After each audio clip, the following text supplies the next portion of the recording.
sampai 12. Sampai 12. Jadi 7 sebelum UTS 7, setelah UTS 7. Modul hari ini yang standar pelaporan keuangan, standar pelaporan keuangan.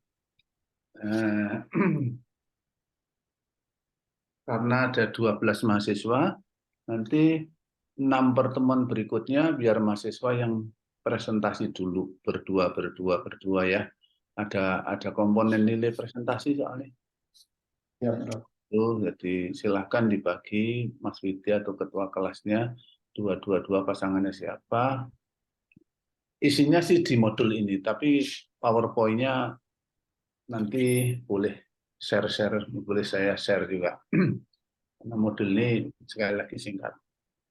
Hari ini saya yang presentasi bab 1, minggu depan bab 2, minggu depan bab 3, terus sampai yang terakhir nanti ke-7 kan kita ketemuan ya. Itu yang bab ke-7.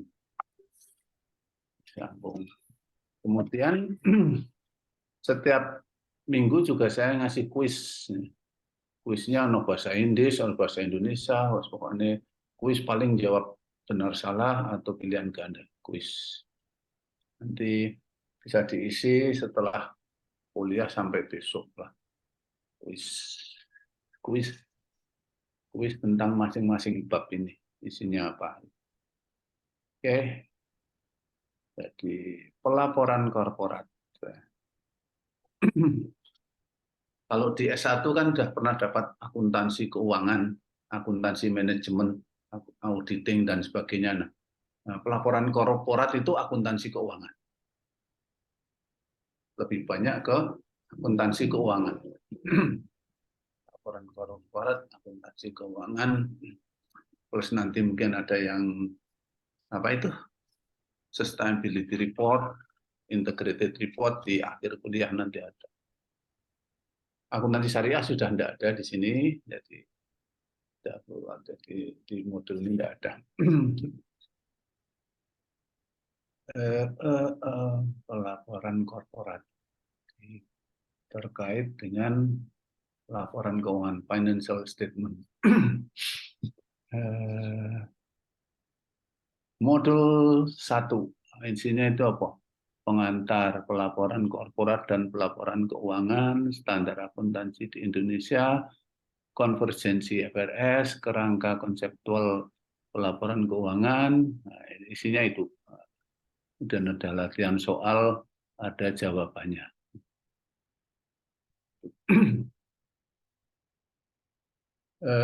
Saya mungkin enak pakai PowerPoint. Mana PowerPoint saya? Ini tak tutup dulu di kuliah.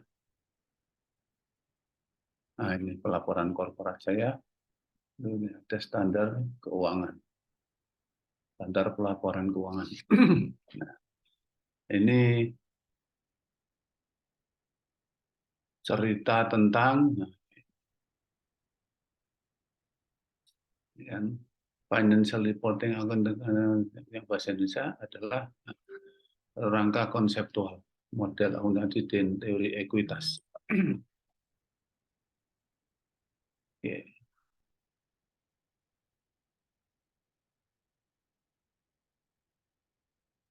Nah, ada kelihatan kah? Kelihatan, Prof. Sudah muncul. Kalian bebas ya, boleh sambil minum ya. Sambil. Iya, Prof. So, besok kuliah di Purwokerto juga boleh sambil minum.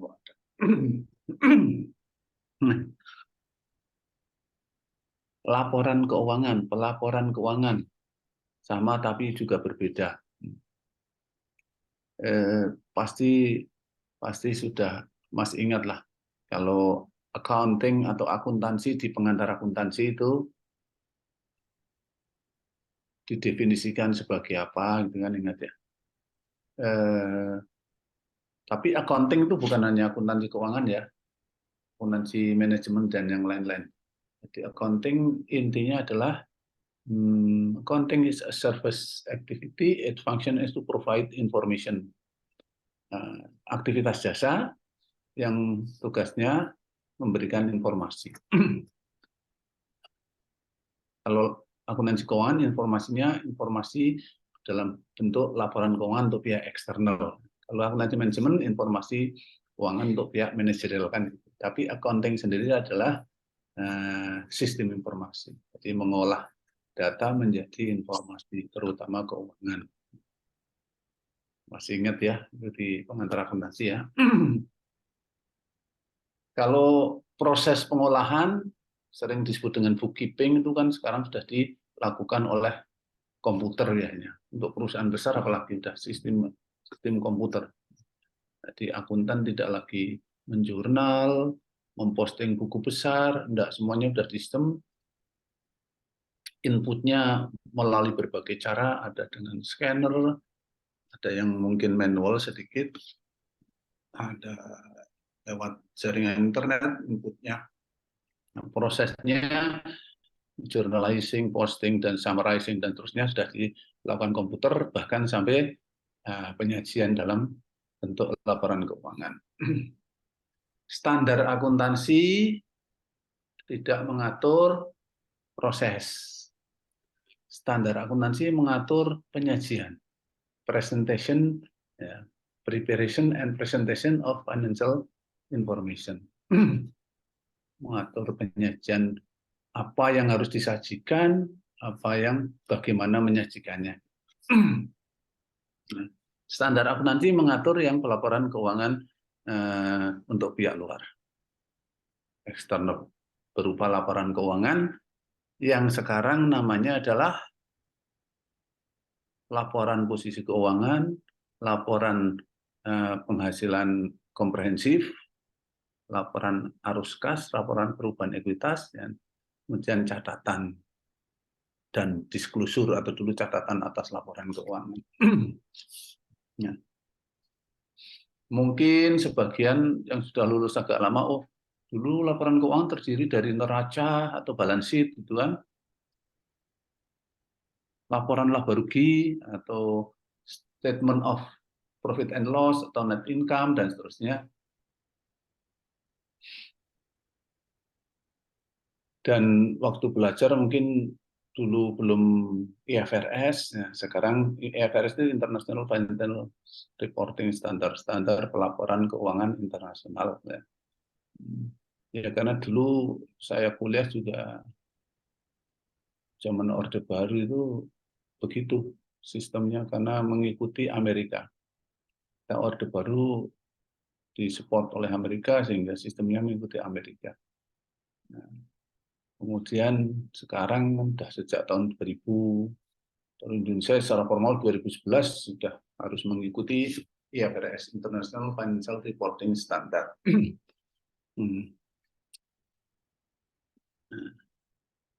Ada yang berbeda, ada yang berbeda, mungkin sebagian ideologis, mungkin bagian common sense umum. Wah sih.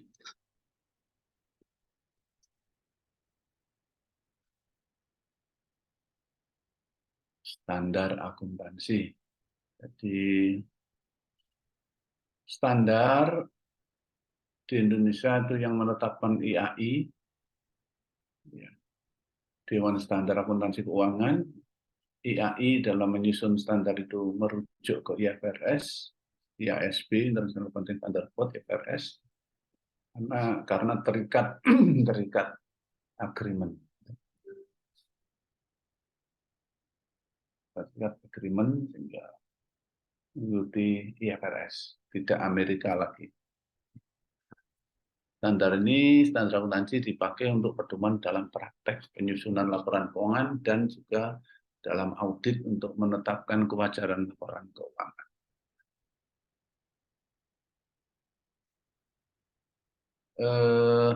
Secara ideologi memang ada pengaruh filosofi dan sebagainya, tapi kebetulan menurut analisis saya common sense sebagian besar common sense, hampir semua common sense yang IFRS.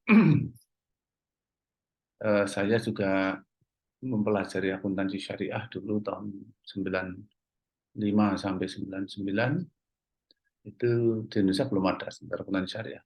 Itu memang ya yang IFRS sekarang secara konsep itu sesuai dengan syariah, jadi tidak masalah.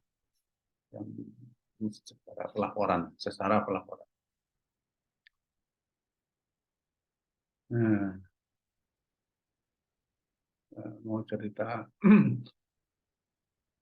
ini teori tidak usah di jadi standar itu rujukannya dulu rujukannya adalah PABU, prinsip akuntansi berterima umum. Di Amerika standarnya namanya juga GAAP, Generally Accepted Accounting Principles, US GAAP. Nah, PABU itu ada yang tertuang dalam standar akuntansi, ada yang tertuang di tempat lain, misalnya di undang-undang dan sebagainya. Nah, ada komponen dalam menyusun standar atau sering disebut dengan teori akuntansi itu ada konsep dasar yang dipakai berupa mungkin postulat, asumsi, doktrin, kemudian sudut pandang yang dipakai atau sering disebut dengan teori ekuitas, dan ini dipengaruhi oleh tujuan akuntansi. Oke, secara singkat saja. Nah, bayangkan zaman ya enggak terlalu lama, mungkin 200 tahun yang lalu atau sebelumnya, ketika belum ada pasar modal, perusahaan kebanyakan perusahaan perseorangan, bahkan ada yang dikelola sendiri atau menyewa orang sebagai manajer gitu. Manajer setiap semester, tiap tahun, tiap periode melaporkan kepada pemilik kan itu. Sehingga laporan manajer itu namanya laporan pertanggungjawaban manajer kepada pemilik, stewardship. Jadi apa yang telah dilakukan, pertanggungjawaban. Jadi orientasinya yang telah lewat atau pas ya, pas. Jadi stewardship. Nah, orientasinya yang telah lewat atau masa lampau. Kemudian dengan berkembangnya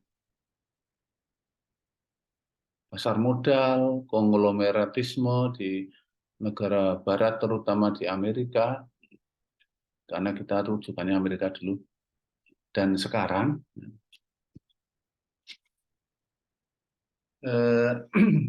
orientasinya sudah berubah. Jadi akuntansi keuangan terutama itu tujuannya adalah memberikan informasi. Jadi definisi sekarang accounting is a service activity, its function is to provide information about an entity. Kepada siapa? Nah, sekarang berbeda. Sekarang bukan akuntansi pertanggungjawaban, tapi memberikan informasi kepada investor dan kreditor, calon investor dan calon kreditor. Terutama itu. Jadi melayani pasar modal, pasar saham. Nanti ada kerangka konseptual. Jadi orientasinya investor itu adalah masa depan. Calon investor mau beli saham dari perusahaan tentunya yang prospek di masa mendatang. Oleh karena itu dia perlu informasi tentang masa depan atau yang paling tidak bisa untuk memprediksi masa depan. Calon kreditur memberikan atau membeli obligasi perusahaan juga melihat prospek perusahaan. Kalau perusahaannya mau bangkrut, berisiko. Tapi kalau perusahaan prospek, perusahaan pasti untung, maka calon kreditur mau beli obligasi. Nah, Karena orientasinya masa depan, maka dalam pelaporan keuangan juga terutama pengukuran penilaian itu berorientasi masa depan. Jadi bukan historical cost lagi. Sekarang namanya fair value kalau IFRS ya, nilai wajar, nilai wajar. Laporan keuangan di Indonesia kayaknya sudah pada nilai wajar semua, meskipun di catatan atas laporan mungkin diinformasikan tentang harga perolehan dan bahkan depresiasi. Nah, jadi perlu diingat bahwa teknik ada depresiasi, metode depresiasi itu adalah historical cost ala Amerika. Ala Amerika. Kalau yang kontinental Eropa dari zaman dulu itu current value. IFRS sekarang fair value. Fair value antara lain current value juga. Itu yang perlu kita tahu. Sehingga tidak ada teknik metode depresiasi. Kalau fair value atau current value murni. Jadi tidak ada pada akhir tahun membuat adjustment. Biaya depresiasi, kreditnya akumulasi depresiasi, tidak ada. Lalu di dulu neraca kan ada gedung, terus akumulasi depresiasi gedung, ketemu nilai buku selisihnya. Tidak ada. Kalau fair value murni ya, gedung nilai wajarnya sekarang berapa. Kalau nilai wajarnya naik, ya debit gedung, kreditnya di ekuitas dalam komponen keuntungan karena kenaikan nilai gedung. Sekarang masuk kelompok ada comprehensive income item. Comprehensive income item. Sering disebut OC.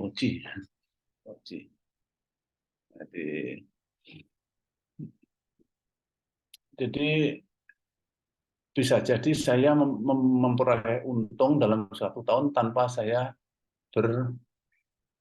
beroperasional. Karena asetnya nilainya naik. Terutama aset-aset yang ya, nilai pasarnya cepat kayak saham, kayak properti itu. Kalau semua aset saya dalam bentuk itu ya pasti naik. Nah, naik itu keuntungan. Masuk definisi income, tapi unrealized income.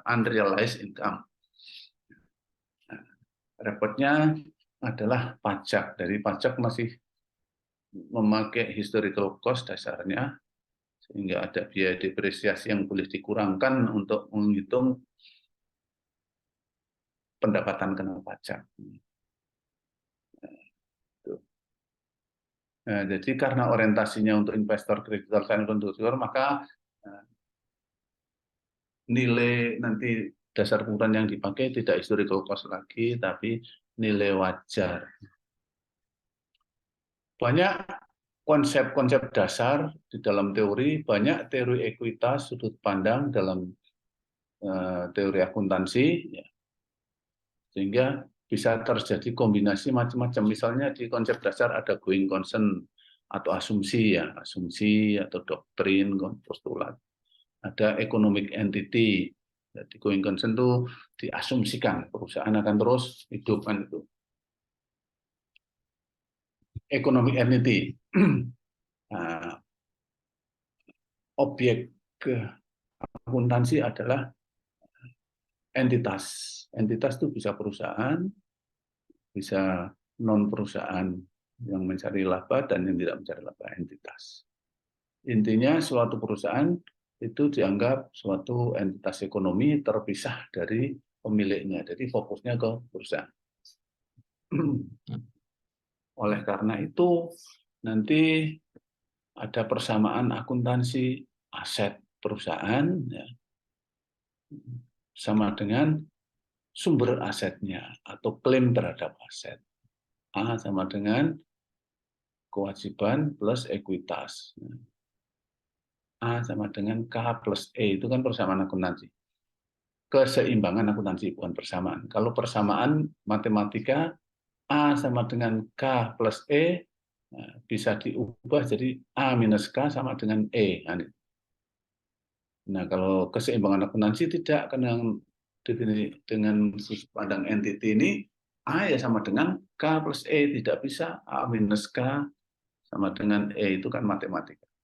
Karena membacanya adalah aset perusahaan itu sama dengan sumber dari aset. Sumber aset adalah kewajiban dan modal pemilik ekuitas. Atau klaim terhadap aset. Siapa yang klaim terhadap aset? Kreditur dan investor. Lalu ada monetary unit, asumsi. Bukan asumsi bahwa ini mungkin apa itu lebih teknis ke apa ya, metode bahwa semua aset dan kewajiban itu diukur dalam satuan uang operasional yang berlaku di negara entitas itu berada, Indonesia rupiah. Dulu di Amerika waktu masih pakai historical cost, asumsinya monetary unit itu stable monetary unit keuangan yang stabil. Stabil itu daya belinya tetap dengan asumsi inflasi nol. Lalu ada lagi periodicity, ada accrual ya, accrual.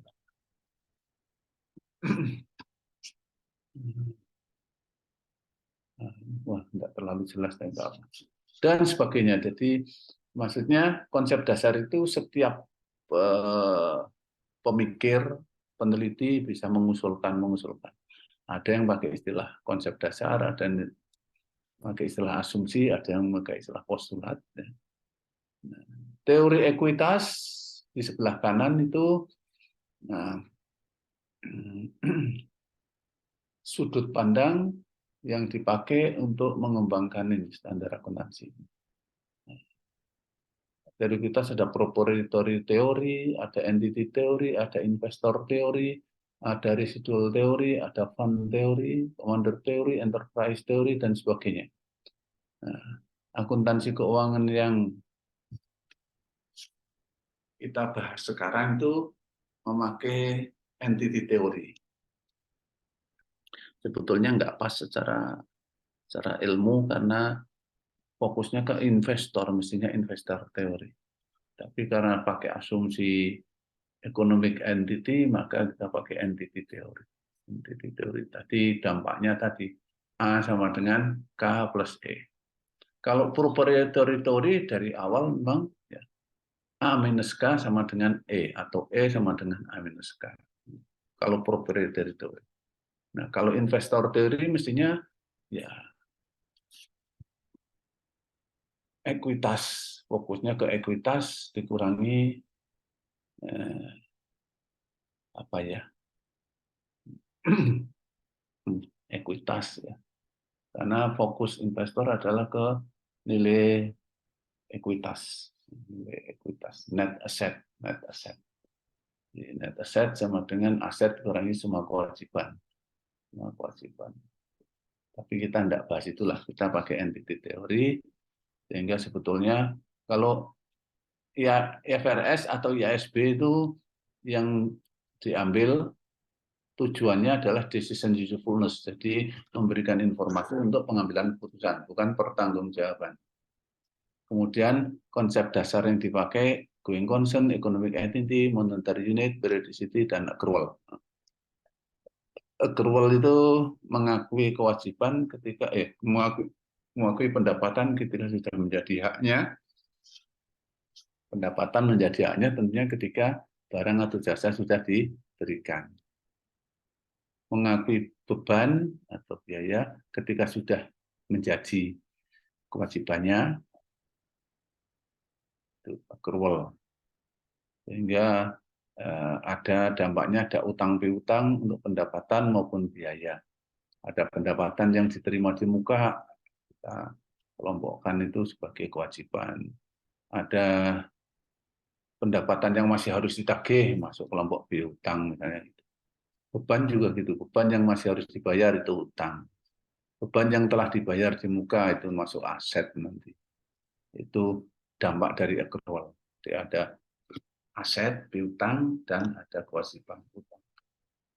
Teorinya entity itu model IAS, B, IFRS. Sebetulnya kalau secara keilmuan, ada berbagai model akuntansi. Ini model IFRS. Misalnya ada akuntansi IFRS di IASB ya. Ada model Amerika FASB, ada model syariah, ya. Ada model etap akuntansi untuk entitas tanpa akuntabilitas publik ya. Ada EMKM yang sekarang ya, entitas mikro kecil menengah. Lalu ada SAP pemerintah, itu model akuntansi pemerintah itu dengan konsep dan sudut pandang yang mungkin berbeda. Lalu ada sektor publik, mulai tahun 2025 nanti ada sektor publik ya. Bisa memakai konsep berbeda, sudut pandang berbeda, dan sebagainya, dan lain-lain. Nah, yang di Indonesia sudah ada, tentunya adalah IASB. Kita ikut mengikuti IASB, IFRS. FASB sebagian kecil mungkin di pengajaran mungkin masih diajarkan, tapi dalam praktek kita ikut IASB. Lalu ada SAK Syariah. Nah, SAK Syariah. IAI juga ini Dewan Standar Akuntansi Keuangan Syariah. Lalu ada SAK Etap. SAK Etap Indonesia itu sebetulnya dulu terjemahan dari small medium enterprise dulu tahun 2005. Kemudian kalau EMKM yang baru, artinya belum lama, ini spesifik. Jadi tadinya kayaknya kan belum ada ikut etap. Koperasi ikut mana? Nah, koperasi bisa ikut entitas mikro kecil menengah. Pemerintah lain. Cuman di pemerintah juga sekarang dipaksa memakai konsep accrual. Paksa memakai konsep accrual, memakai konsep entitas, beda banget dengan akuntansi pemerintahan zaman dulu. Pemerintahan pusat maupun daerah kan, pakai accrual, pakai entity. Kemudian sektor publik, ya, lain lagi sektor publik ya.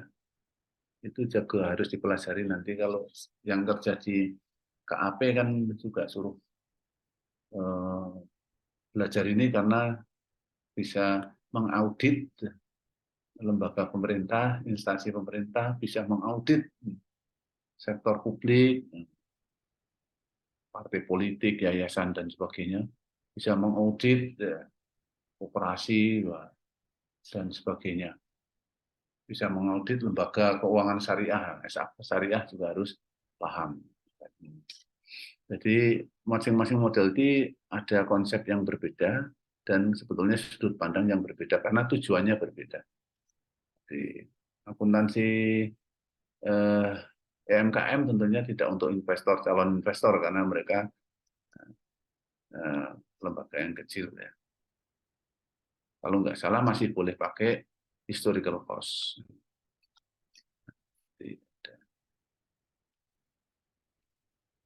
Itu ini pengertian postulat, beda dengan prinsipal ya. Postulat itu asumsi dasar yang tidak perlu diverifikasi. Kadang-kadang disebut sebagai aksioma. Sementara prinsip itu aturan, rules, yang secara empiris bisa diuji dan kemudian bisa menjadi hukum. Pengukuran misalnya itu prinsip. Ada, kalau konsep lain lagi.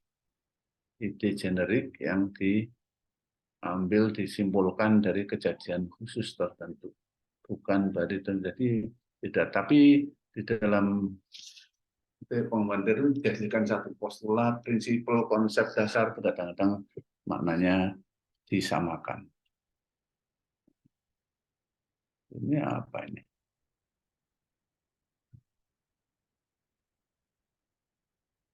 Misalnya ini, going concern itu postulat. Tidak perlu ditanyakan, pokoknya kita terima aja. Ada lagi time period atau periodicity. Potongan-potongan periode tahunan itu juga kita terima saja. Kebetulan pajak juga tahunan, misalnya accounting entity juga kita sepakat diterima sebagai entitasnya adalah perusahaan itu. Monetary unit kita juga sepakat semuanya dinyatakan dalam satuan uang. Itu postulat. Sementara prinsip terkait dengan misalnya ada prinsip yang terkait dengan input, aturan operasi, pengakuan, misalnya pengakuan aset, pengakuan utang, pengakuan pendapatan dan beban, itu prinsip. Aturan-aturan terkait dengan pengakuan, aturan-aturan terkait dengan matching. Matching itu mempertandingkan, mempertemukan terutama adalah pendapatan dengan beban. Lalu ada prinsip yang membatasi kendala. Ada konservatisme. Konservatisme itu jadi bisa dikatakan memilih alternatif yang berdampak,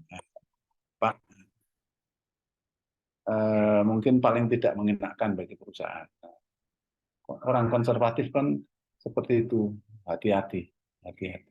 Oleh karena itu dalam kaitan ekonomi yang tidak mengenakan, jadi misalnya pendapatan tidak diakui sampai benar-benar terrealisir. Pendapatan. Jadi kalau kasus Garuda yang potensi pendapatan sudah diakui sekarang itu betul-betul menyalahi aturan. Lalu beban, ya, misalnya kejadian-kejadian yang terkait merugikan nanti mungkin ya kalau memang sudah kemungkinan besar terjadi merugikan langsung diakui periode tersebut. Misalnya tuntutan hukum. Disclosure itu intinya pengungkapan penuh, full disclosure. Ya, intinya jangan ada yang disembunyikan. Jangan ada dusta di antara kita. Jadi semua diungkapkan. Tapi bagaimana mengungkapkan semua itu nanti ada metode dan teknisnya, tidak transparan terbuka secara telanjang, tidak ada aturan. Karena untuk bisa disclosure itu kan perlu biaya banyak yang nanggung perusahaan, yang menikmati calon investor. Materialitas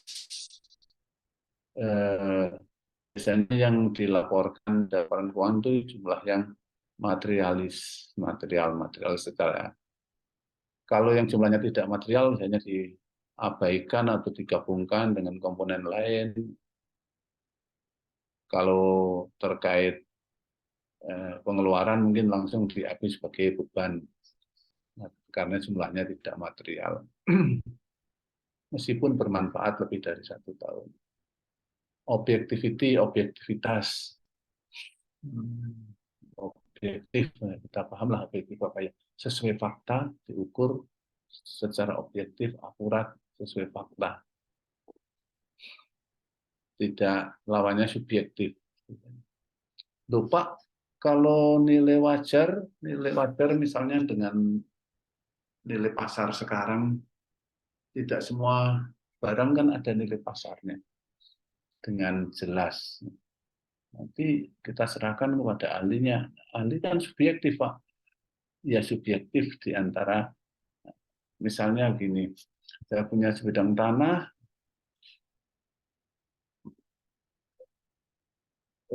atau gedung, pada akhir tahun nilai pasarnya berapa ya? Kita bisa minta bantuan penyelia, nilainya. Penyelia 1 mungkin berbeda dengan penyelia 2. Padahal kemarin di sebelah rumah terjual sekian. Nah, dari berbagai macam pendapat subjektif kita rata-rata ya, itu sudah bisa disebut dengan relatif objektif.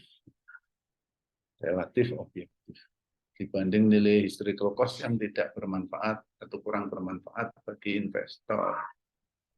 Oke, lalu ada output oriented principle, prinsip yang terkait dengan output.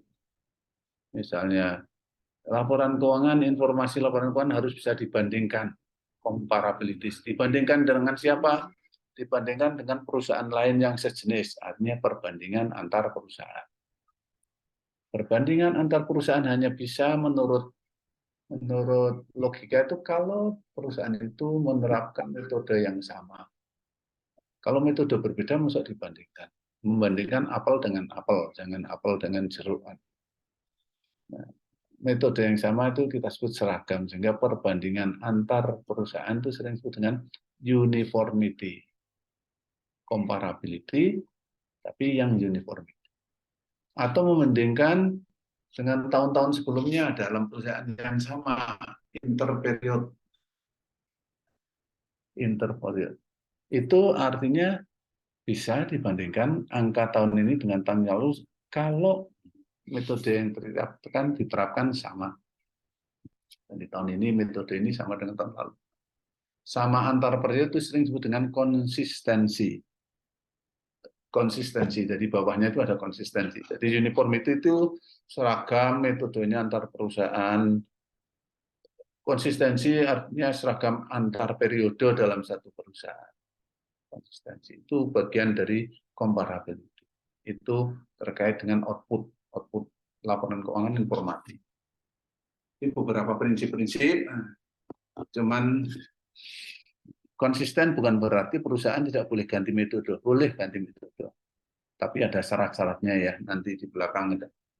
Boleh sekarang ganti metode A, dulu metode B, dengan syarat tahun lalu itu diubah jadi metode A, karena akan diperbandingkan dalam laporan keuangan. Boleh ganti metode. Apalagi ya. Nah, ini penjelasannya going concern, accounting entity, dan seterusnya konservatisme. Ini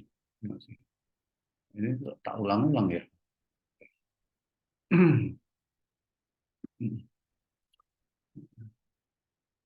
Lalu mungkin pernah dengar ada syariah enterprise theory ya. Ini hanya sudut pandang saja. Jadi nanti kalau pengen belajar, izin bertanya, Prof. ya, silakan. Oh ya, langsung saja kalau pengen bertanya langsung silakan Mbak siapa ya. Saya Debbie. Prof, Tanya. mau tanya bedanya pelaporan menggunakan etap dengan EMKM apa ya, Prof? Etap dengan EMKM? Iya, bedanya. SAK etap, pertama begini, bahwa SAK itu bukan sesuatu yang wajib, kecuali diwajibkan oleh undang-undang. Misalnya SAK yang umum itu kan untuk perusahaan yang go public kan, melalui harus PFS ya. ada undang-undang Harus pakai SAK ya, Prof ya. harus pakai itu.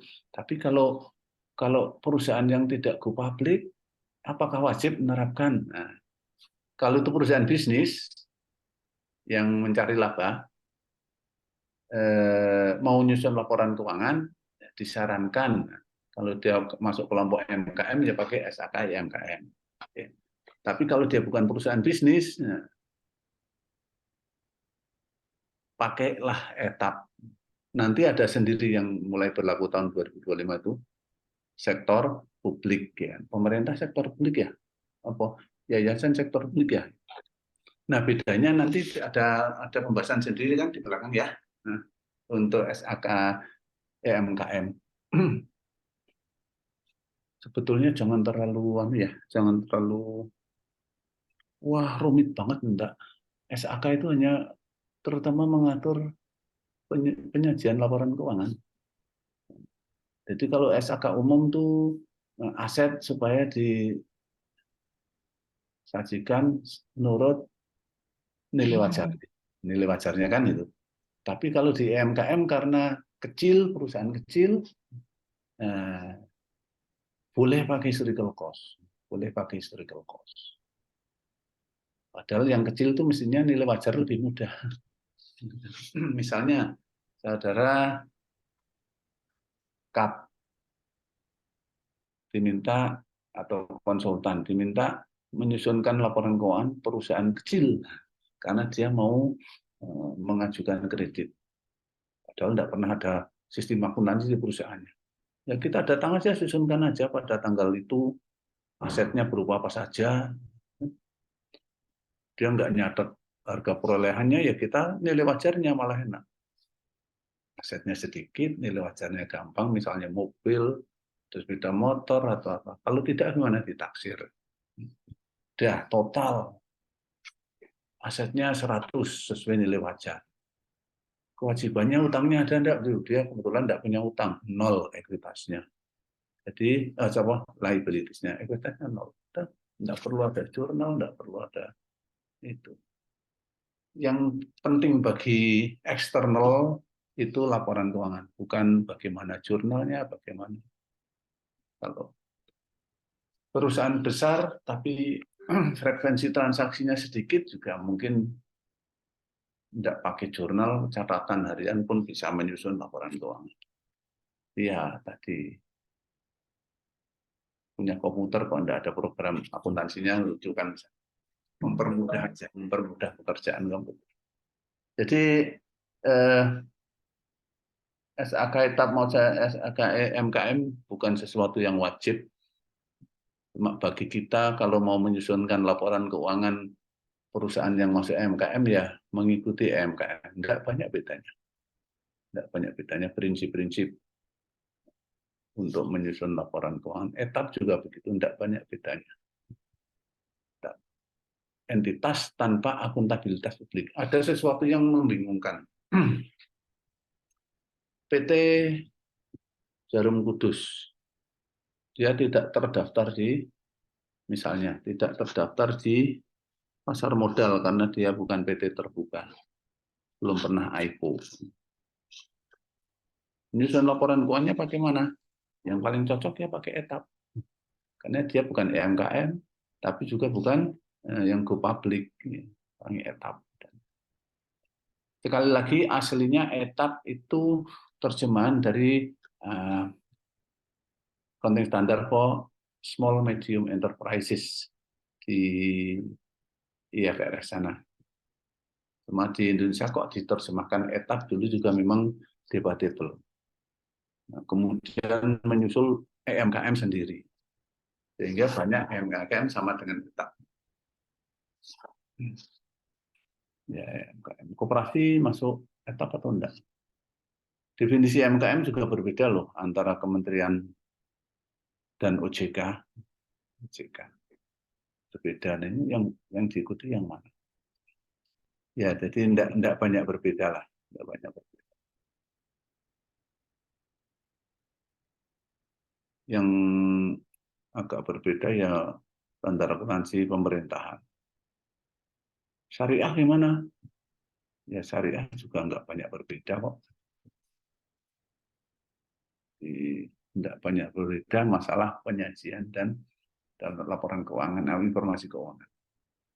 Memang ada prinsip-prinsip yang berbeda, misalnya masalah riba, masalah ya yang lain-lain. Itu bukan masalah penyajian, tapi itu masalah bisnis transaksi. Ya.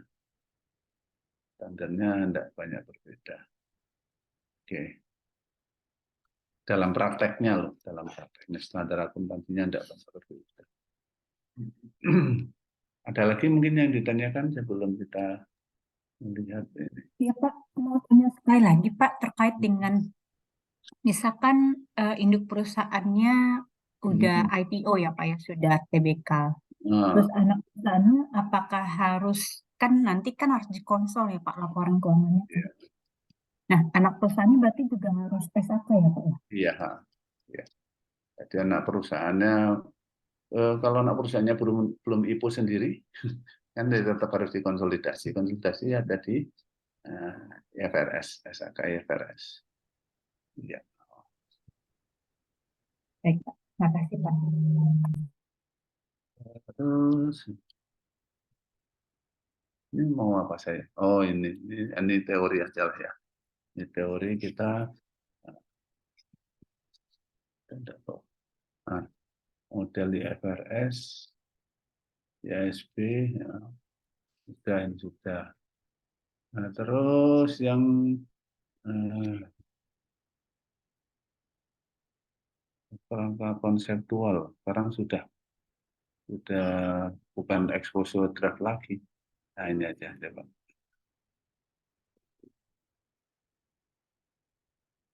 Nah,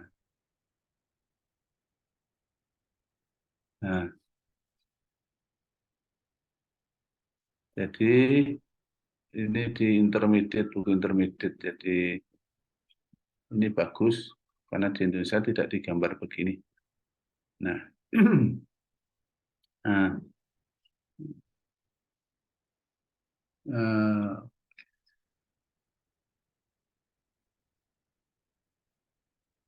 jadi bahasa Inggris objektif itu tujuan pelaporan keuangan, memberikan informasi tentang suatu entitas pelaporan di perusahaan yang bermanfaat bagi present and potential equity investor. Jadi investor saham dan calon investor saham, lender and other creditor as their capacity as capital provider. Jadi intinya misalnya pelaporan keuangan, standar akuntansi yang akan disusun ini adalah standar untuk menyajikan informasi keuangan bagi perusahaan-perusahaan yang informasi itu ditujukan kepada investor kreditur, calon kreditur sebagai pemasok modal, kapasitas mereka sebagai pemasok modal. Bukan yang lain. Yang lain silakan memakai, tidak masalah kalau bermanfaat. Hingga standar-standarnya itu ditujukan bagaimana supaya investor kreditur memperoleh manfaat. Jadi bukan untuk pajak, bukan untuk pemerintah. Karakteristik kualitatif, ada karakteristik fundamental dan pengembangannya. Nanti ini objektif ini, karakteristik kualitatif, ada ini karakteristik kualitatif. Kalau dulu mungkin Jawa dan Loto relevan dan reliable, sekarang bukan reliable lagi. Karena yang dibutuhkan investor bukan yang reliable, tapi yang faithful representation, relevan dan faithful representation.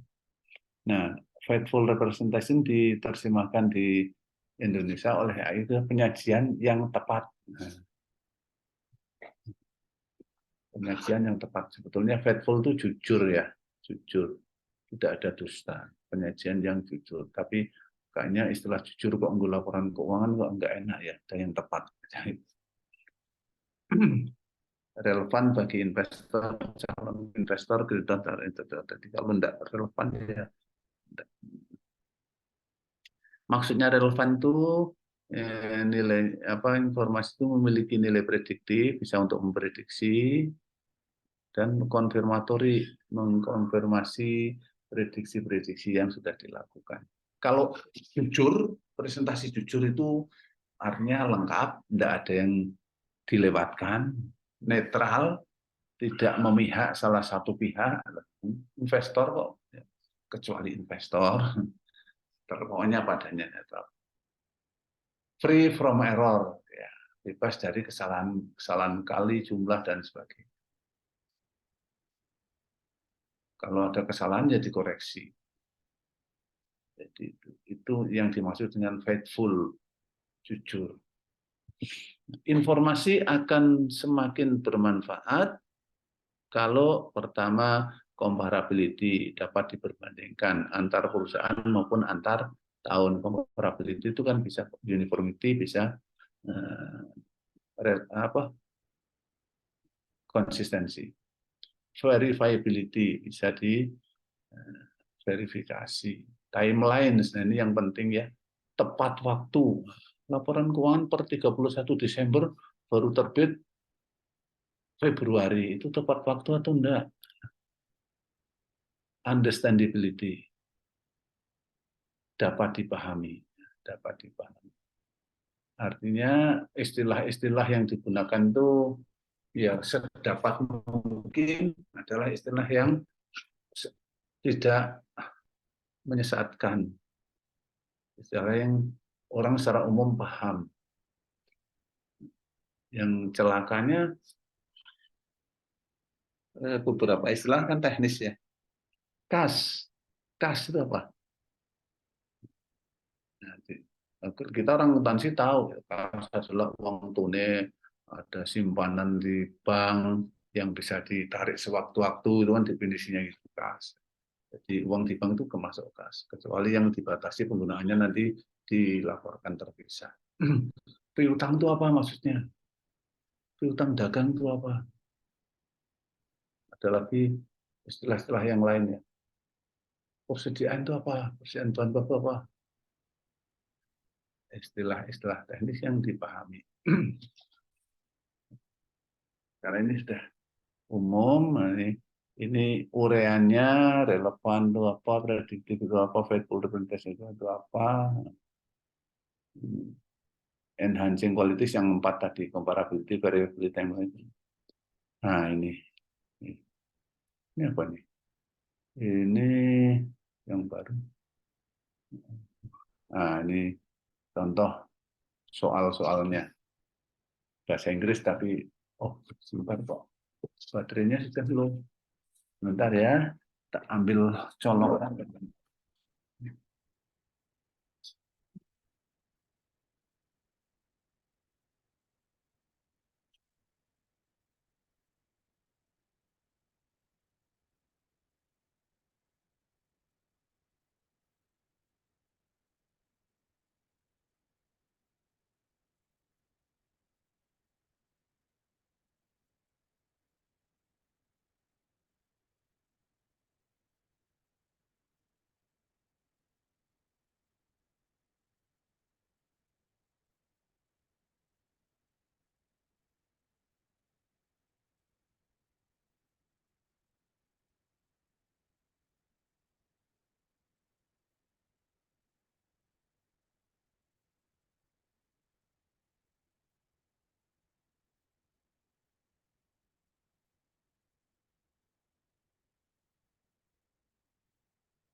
Nah, sudah.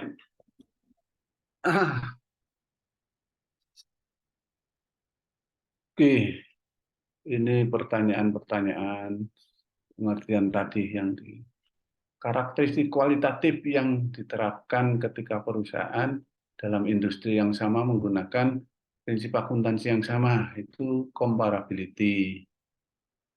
Spesifiknya adalah uniformity, tapi bagian dari comparability. Kualitas informasi yang mengkonfirmasi ekspektasi pengguna yang sebelumnya.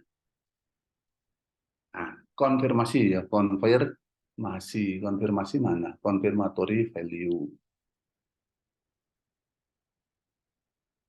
Ini perbandingan antar periode sebelumnya itu termasuk comparability juga.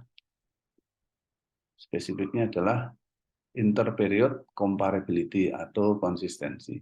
Ignores economic consequence, standar rule, mengabaikan konsekuensi ekonomis dari suatu standar atau aturan, maksudnya neutrality, jadi apa adanya.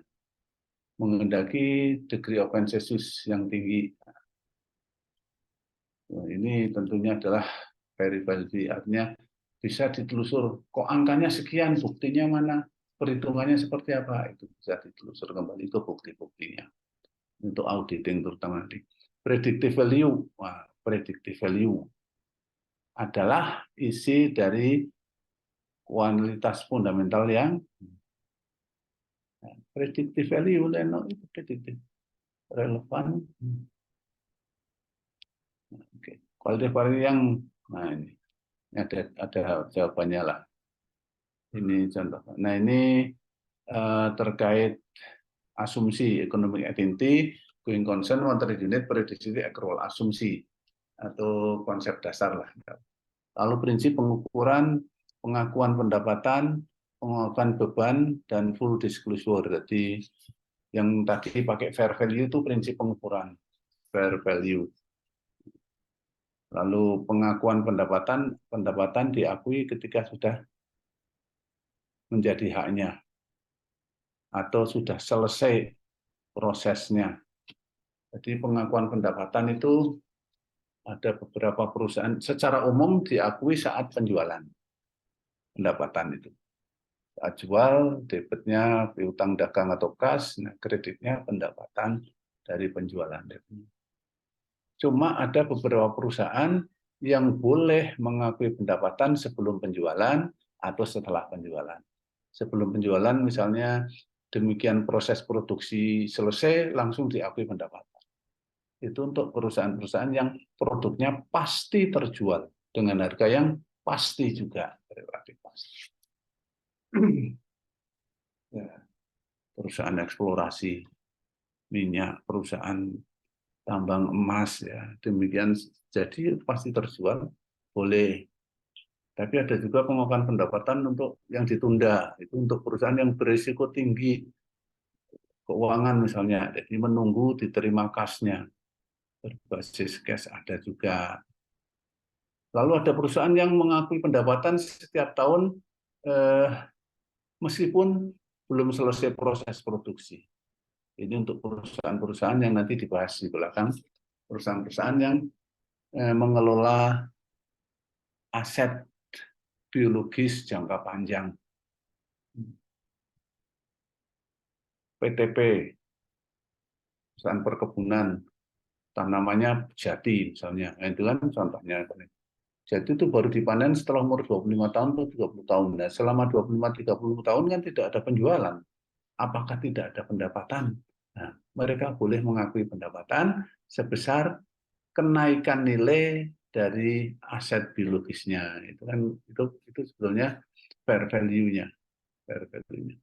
Nah, awal tahun nilainya 1.000, akhir tahun nilai wajarnya 1.500. Berarti pada tahun itu mengakui pendapatan 500.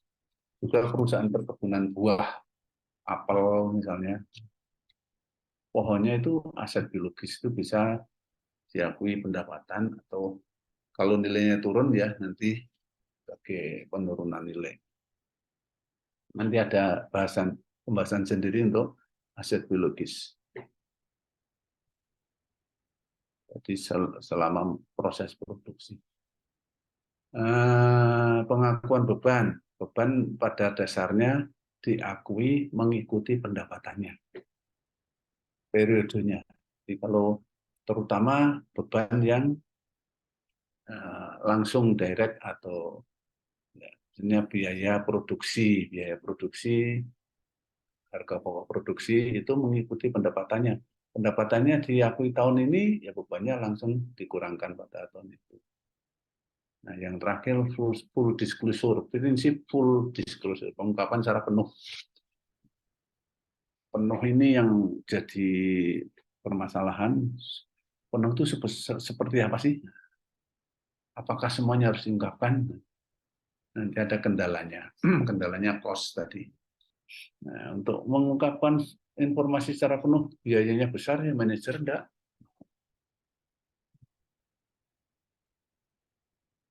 Kemudian concern materiality tadi disinggung, pengeluaran yang kecil-kecil kurang material misalnya diakui langsung sebagai expense. Tapi kalau besar dan bermanfaat jangka panjang nanti diakui sebagai aset tetap. Ini ada penjelasannya masing-masing. Ini ada jawabannya. Lalu prinsip pengukuran antara cost dan fair value. ISB, meskipun ada istilah fair value option, tapi ya dari awal itu fair value. Secara sejarah akuntansi itu awalnya ada fair value, tapi dulu istilahnya current value. Current value itu nilai wajar pasarnya, seandainya dijual. Fair value itu saya punya mobil, kalau saya jual sekarang laku neto 95.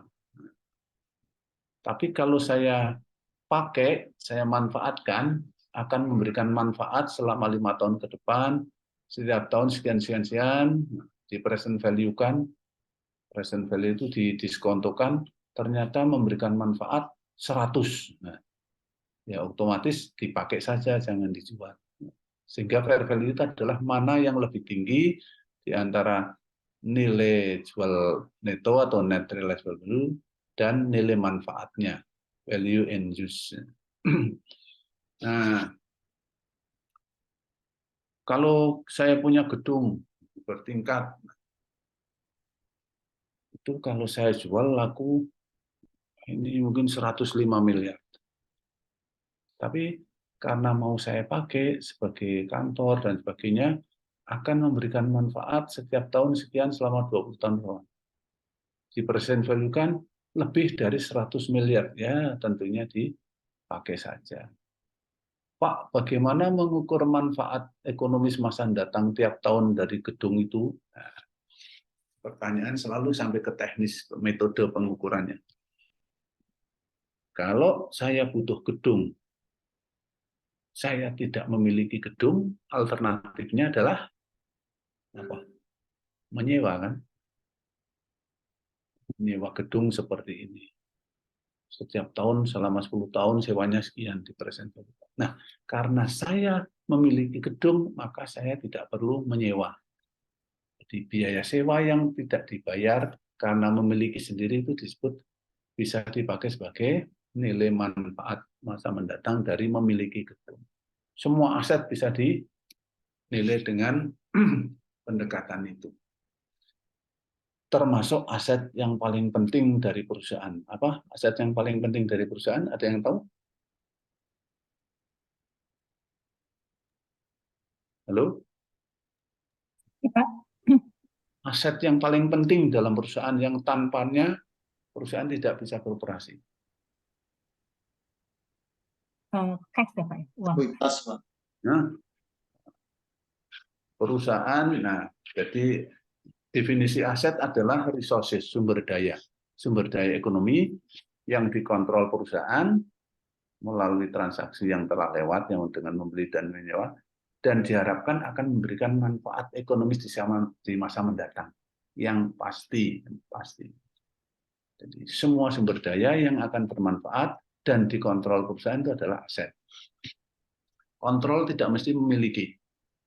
Jadi saya menyewa gedung selama 10 tahun dibayar di muka dengan kontrak, maka 10 tahun dia adalah aset saya, meskipun bukan milik saya.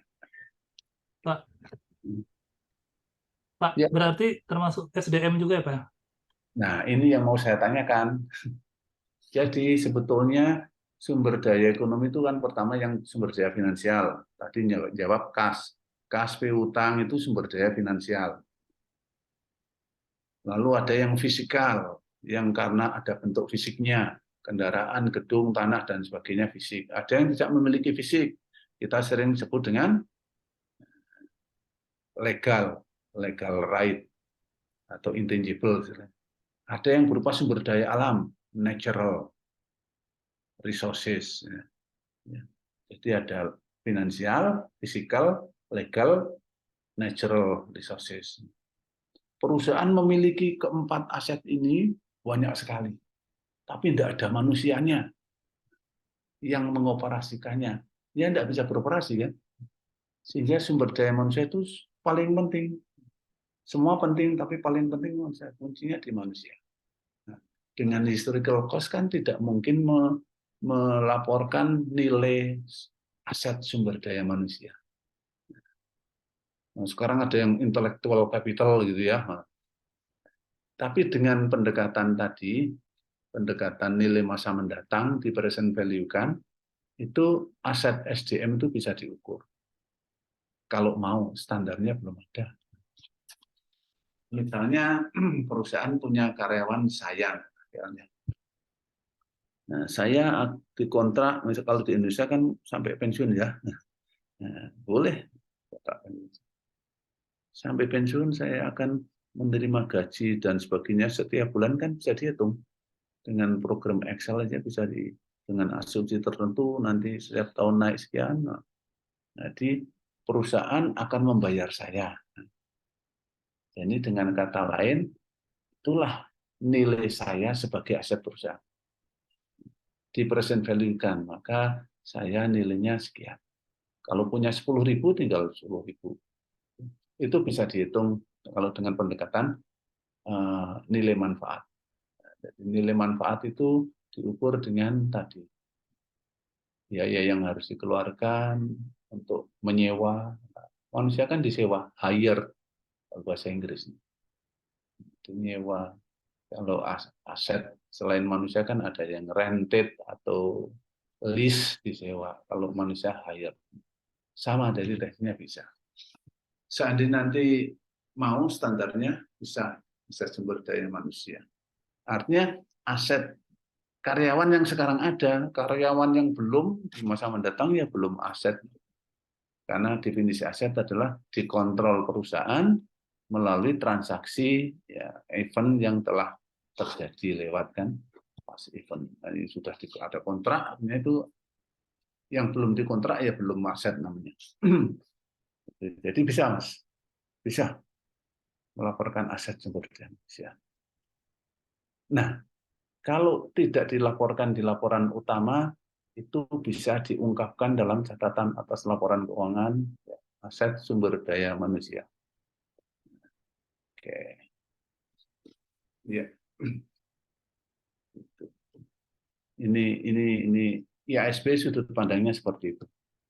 Kalau historical cost kan sebetulnya inovasi di Amerika dulu pada akhir abad ke-19, akuntan termasuk auditor kesulitan untuk mengukur nilai aset perusahaan konglomerasi yang cabangnya di seluruh penjuru Amerika dan dunia. Apalagi asetnya banyak sekali. Waktu itu kita tahu komunikasi, internet belum ada lah. Sehingga kesulitan, padahal auditnya hanya diberi waktu sebulan. Nah, kesulitan kan? Sehingga akuntan, tanda petik auditor, yang akuntan, yang di Amerika tergabung dalam apa namanya? American ICPA, American Institute of CPA, itu merekayasa bagaimana supaya bisa melaporkan, mengukur nilai aset tanpa susah-susah keliling dunia, bisa dari ruangan yang ber-AC kalau di Indonesia, kalau di Amerika sana berpenghangat, itu maka mereka menciptakan kalau itu dilaporkan sesuai harga perolehannya saja, dikurangi yang tadi akumulasi depresiasi yang dimanfaatkan, telah dimanfaatkan seperti nyewa ya, dan kemudian didukung dengan teori-teori macam, akhirnya resmi jadi standar di Amerika yang kita mengadopsi antara periode Orde Baru sampai kita pindah ke IFRS. Tuh. Nah, ini yang tadi saya cerita, jadi pendapatan bisa diakui sebelum penjualan, setelah penjualan, atau selama masa produksi tergantung jenis industrinya. Tapi secara umum perusahaan dagang adalah saat jual beli. Ini yang expense tadi mengikuti pendapatannya, full disclosure, pengakuan secara penuh, bisa melalui laporan keuangannya sendiri atau catatan atas laporan keuangan atau informasi satu lagi. Nah, ini contoh, contoh soal constraint, cost, misalnya. Perusahaan Willis tidak mengungkapkan informasi dalam catatan laporan keuangan kecuali nilai informasinya itu bagi user itu melampaui biaya untuk mengumpulkan informasi itu. Jadi kaitannya dengan cost. Cost tentunya pertimbangan perusahaan yang melaporkan, bukan pertimbangan user.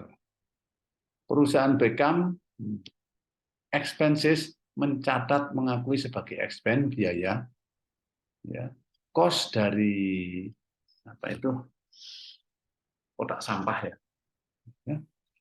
Pada tahun mereka diperoleh, jadi kotak sampah di tempat kita itu yang plastik itu mungkin harganya ada 10.000, 50.000, itu kan jumlahnya tidak material sehingga tidak perlu setiap tahun beli aja enggak.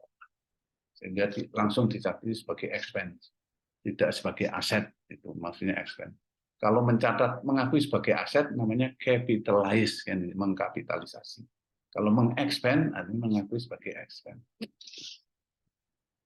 Ini material ini kan jumlahnya tidak material, cuma 10.000, 15.000 ya tidak material. Nah ini secara rinci tadi konsep tool framework dari akuntansi sekarang, ya, terutama yang IFRS. Meskipun bukunya buku textbook Amerika, tapi karena penulisnya itu memakai IFRS maka dituangkan dalam model seperti ini. Tuh. Ini yang lama dan yang baru tidak usah lewati saja. Atau kita pakai yang baru.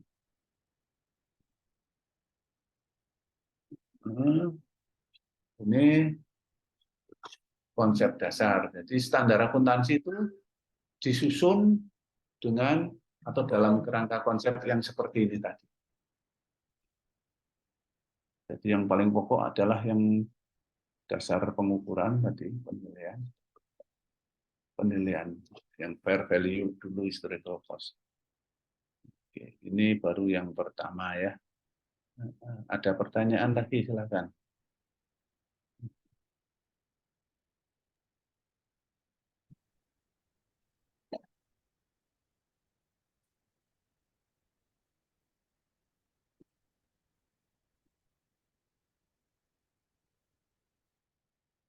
Jadi tidak banyak di modul juga isinya cuma begitu aja. Tidak terlalu banyak karena kita kan hanya mengulang pelajaran di S1. Nah, ini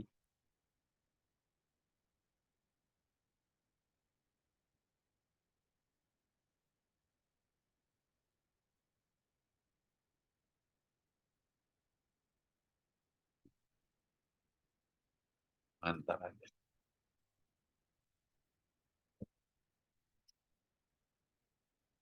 Silakan besok presentasi yang berikutnya etika dan tata kelola. Ini ada tadi di modul, terus ini tambahan dari saya, kode etik. Nanti pas penyajian laporan keuangan, ini kan ada lagi, di modul juga ada ketentuan tentang penyajian laporan keuangan. Bahan dan seterusnya. Aset lancar, ya prinsip-prinsip pengakuan aset lancar. Aset tidak lancar, aset tetap maksudnya ya, yang dulu pakai depresiasi, sekarang bagaimana. Lalu ada sewa, khusus sewa dibahas sendiri karena ada standar akuntansi untuk sewa. Sewa itu karena dulu dipakai alat untuk off balance sheet financing, jadi utang tetapi tidak dilaporkan. Intinya sebetulnya utang. Sekarang banyak perusahaan yang asetnya itu sewa-sewa. Sewa-sewa, tapi ada yang sewa operasi, ada yang sewa yang kemudian menjadi miliknya.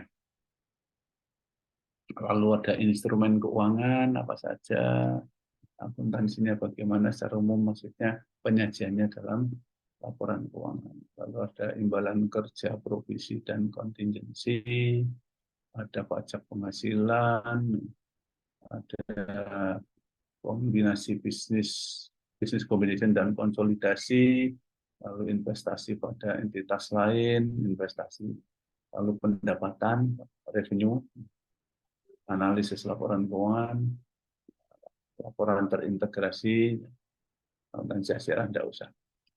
Ini topik-topiknya. Sekali lagi, itu ada di modul ini. Modulnya enggak bisa diketiin, kecuali saya crop di modul nih. Ini poin-poinnya ada semua. Nah, di modul itu ini tidak bisa diklik nomor jadi satu persatu. Standar pelaporan keuangan misalnya. Ini apa? Nah, ini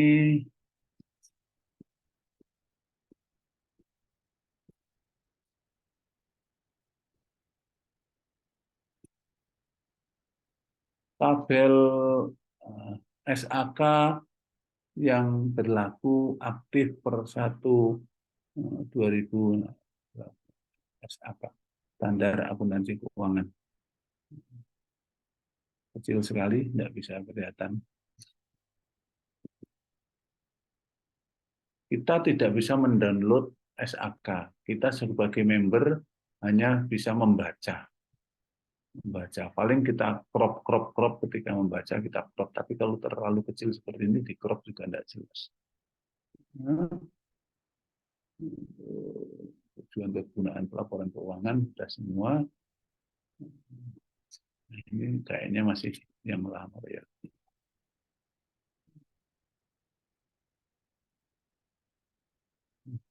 Seperti ini. Kendala biaya, pengakuan unsur laporan keuangan, pengakuan aset, pengakuan liabilities, pengakuan penghasilan, pengakuan beban.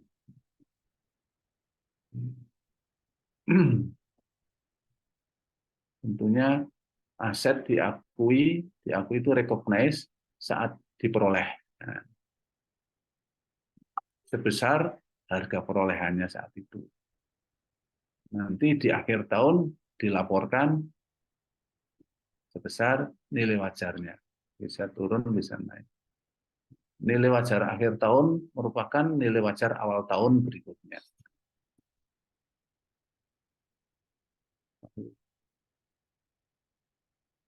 Liabilities, kewajiban diakui saat sudah menjadi. Memang sudah menjadi kewajibannya, tidak perlu ada tagihan dulu. Saya sudah memakai biaya listrik bulan Agustus, bulan Juli ya. Meskipun belum ditagih, maka pada tanggal 30 Juli saya mengakui beban listrik bulan Juli. Meskipun belum saya bayar, belum tagih, tapi sudah menjadi utang. Beban biaya listrik, kreditnya utang biaya listrik, ini utang biaya listrik.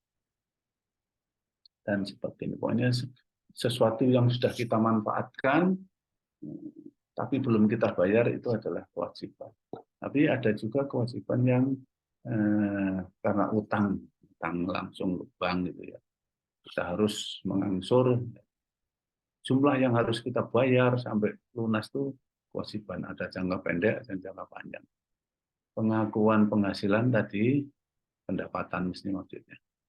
Jadi terjemahan di Indonesia tidak konsisten, kadang-kadang revenue diterjemahkan pendapatan, penghasilan. Intinya kalau dalam bahasa Inggris yang belum dikurangi biaya itu adalah revenue. Yang sudah dikurangi biaya itu namanya income atau profit. Beban itu bahasa Inggrisnya expense. Revenue minus expense bisa net income atau profit. Sebetulnya IAI mau konsisten. Income diterjemahkan penghasilan karena ada income tax, pajak penghasilan. Oleh karena itu revenue diterjemahkan pendapatan. Beban, expense diterjemahkan beban. Tapi sering nggak konsisten. Sementara cost diterjemahkan biaya. Biaya produksi itu cost of production. Kalau biaya listrik beban expense. Sering tidak konsisten. Pengukuran tadi sudah, ya. Yang dasarnya cost ada fair value.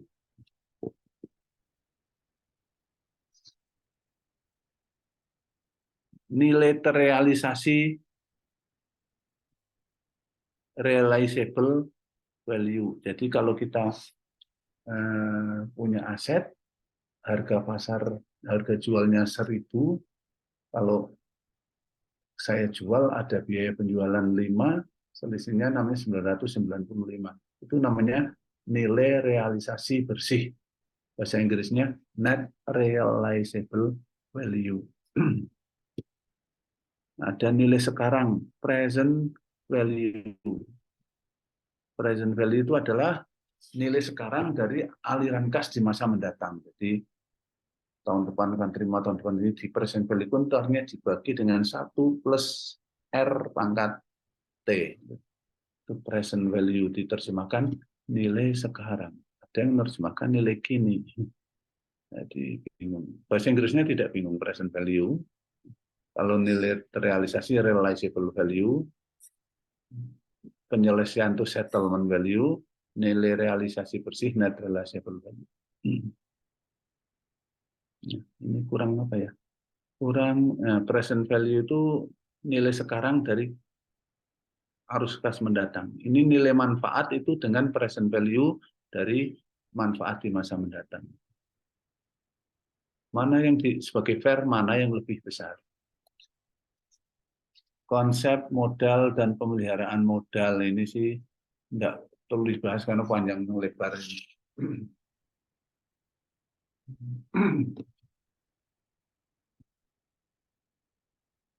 Karena kita pakai present value, maka kita pakai konsep pemeliharaan modal yang mana?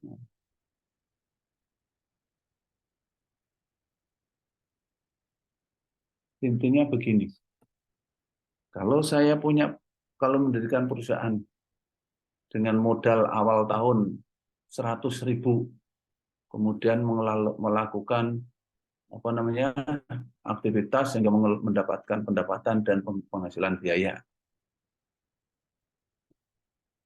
Pada akhir tahun, net aset saya menjadi 110. Dari 100 menjadi 110. Ada kenaikan 10. Dalam konsep pemeliharaan modal, maka laba kita 10. Yaitu kenaikan dalam modal, net asset. Modal itu net asset. Net asset. Nah, pertanyaannya sekarang, mengukur nilainya pakai nilai apa? Historical cost atau current value, present value, net realizable value, settlement value, dan sebagainya. Yang tadi masalah teori. Kalau ilmu ekonomi itu tentunya orientasinya masa depan, ngitungnya pakai nilai manfaat, present value of future economic benefit, present value dari manfaat yang akan diberikan oleh suatu aset. Jadi yang dimaksud laba dalam konsep pemeliharaan modal adalah kenaikan net asset dalam suatu periode, tidak termasuk tambahan modal dari pemilik dan tidak termasuk pengembalian modal dari pemilik. Jadi laba adalah modal akhir dikurangi modal awal. Kalau ada modal akhir itu net assetnya termasuk pendapatan, ya dikurangi pendapatan. Kalau termasuk tambahan modal, dikurangi tambahan modal. Kalau ada penarikan modal, ditambah kembali penarikan modal.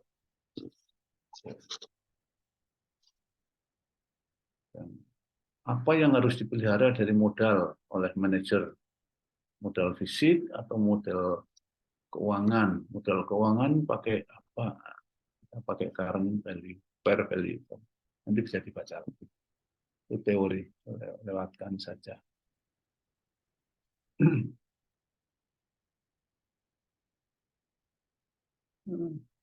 Isu-isu terkini ya nanti bisa cari laporan keuangan. Ini ada soal, ada jawab kecil. Oke. Ada pertanyaan lagi silakan. Saya sebetulnya senangnya kuliah offline, tapi ya untung materi ini tidak terlalu sulit, mudah saja, hanya mengulang, menegaskan kembali apa yang sudah dipelajari di pengantar akuntansi. Mungkin berbeda S1-nya dari mana, berbeda tahunnya, masanya, mungkin yang tua dan yang muda mungkin agak berbeda, sehingga di sini disamakan persepsinya. Silahkan, mungkin ada yang masih bingung dan sebagainya yang mau ditanyakan. Tidak ada, Mas. Kalau gitu tak stop share, kita kembali lihat wajah masing-masing. Oke, wajah saya kalau pakai laptop tidak bisa nampak wajah saya. Kalau dikasih ini. Saya tadi bisa. Ya, Mbak. Nah itulah itu wajah saya ada, itu udah wajah saya. Tadi Saya di rumah jadi pudar, Prof. Buram. ya, Tadi buram ya. Kalau sekarang udah jelas sih. ya. Mungkin Pak Widianto ada yang ditanyakan atau di share di sini pengalaman-pengalaman mungkin di KAP atau di mana terkait dengan pelaporan keuangan. Eh, saya kan kerjanya di ya, perusahaan swasta, Prof. Jadi eh, kalau pengalaman KAP-nya kan hanya berinteraksi aja dengan KAP yang mengaudit. Ya, Ya kadang apa yang kita kerjakan itu memang koreksi oleh KAP. Contoh umpamanya terkait kayak imbalan masa kerja. hmm, Ketika kita tidak memberikan informasi yang jelas, KAP akan memberikan manajemen letter. Harus setiap perusahaan harus mencadangkan imbalan masa kerja. Cuman sebenarnya di tempat kami itu sudah ada, cuman informasinya memang belum tak sampaikan ke KAP, karena di tempat kami kan modelnya dimasukkan ke dalam eh, perbankan atau DPLK lah istilahnya ya, pensiun lembaga keuangan. Sehingga ketika KAP tidak menemukan itu, sehingga KAP-nya kan memberikan manajemen letter untuk tahun depannya harus mencadangkan imbalan masa kerja atau masa pensiun. Itu aja sih ya Prof, terkait pengalaman dengan KAP yang kan manajemen letter. Kalau lainnya sih secara umum sudah sesuai. iya, jadi terkait dengan imbalan misalnya purna karya gitu ya, Ya intinya yang purna purna sebut purna dengan tugas lah ya. ya purna tugas atau kita sebut dengan pensiun gitu ya. Itu sebetulnya kan karena undang-undang ketenagakerjaan ya. Jadi swasta pun harus mengupayakan adanya imbalan purna karya. Bisa dikelola sendiri, bisa dikelolakan pihak ketiga kan. Ya, kalau kelola sendiri agak pusing akuntansinya. Jadi kalau disekolahkan pihak ketiga ya kita hanya melaporkan saja bahwa kita sudah mengakui biaya untuk karyawan termasuk di dalamnya adalah itu. Sementara sementara pengelolaan oleh pihak ketiga ya nanti bisa ditanyakan ke pihak ketiga karyawan A, karyawan B, karyawan C sudah punya dalam tanda petik tabungan berapa di sana. Jadi itu ngentengin tugas. Tapi kalau dikelola sendiri ada positifnya, ada negatifnya nanti di akuntansi. Jadi kayak saya di Purwokerto UMP, saya di UMP Universitas Muhammadiyah Purwokerto karena besar itu kan akhirnya dulu di bank akhirnya kelola sendiri, jadi dananya bisa untuk beli kaplingnya untuk karyawannya diangsur dan tentu ada tambahan pendapatan jadinya kan seperti itu. Perusahaan yang besar sekali karyawannya banyak itu dana untuk pensiun tadi yang dipotongkan dari gaji karyawan atau apa itu besar sekali loh. Kalau ditaruh di pihak ketiga kita tidak bisa pakai padahal sewaktu-waktu kita butuh sehingga mereka kelola sendiri. Biasanya dibentuk unit sendiri jadi tidak masalah. Jadi seperti unit investasi ya, mengelola kumpulan dana pensiun atau purna karya dari karyawannya. Nah, nanti ada model apa namanya iuran tetap, ada yang model manfaat tetap. Nanti ketika karyawan pensiun dikembalikan. Jadi sebetulnya begitu. Jadi upaya pemerintah untuk menjaga karyawan setelah pensiun itu masih bisa hidup.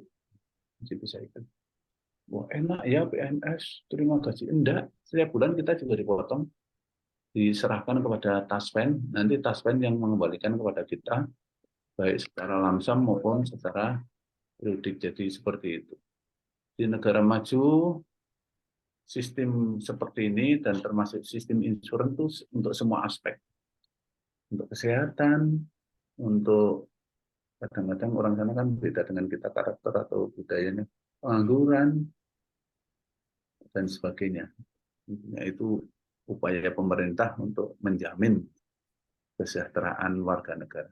Ya, itu paling diungkapkan aja, itu perlu diungkapkan karena undang-undang. Iya.